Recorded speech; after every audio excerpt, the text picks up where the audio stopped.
Moje ime je Dušan Lazić i završio sam fakultet za poslovne studije, smer kompjuterski inženjering. John Nesbitt univerzitet pruža zaista odlične uslove kada je reč o smeru koji sam ja pohađao. Imali smo šansu da idemo na predavanje i da budemo svo vreme za računaru, s obzirom da univerzitet posjeduje više kompjuterskih laboratorija.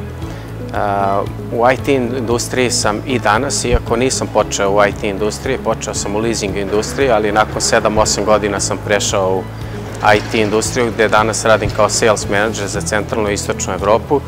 Zajedno sa mojim direktorom pokrivam i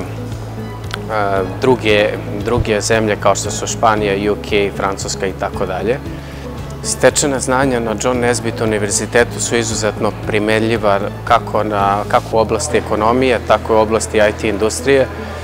Ja sam svoje stečeno znanje primenio u praksi. Prema podacima Evropske unije do 2020. godine će faliti 1 milion programera, tako da mislim da je John Nesbitt univerzitet pravi izbor ukoliko neko želi da se usmeri ka IT industriji.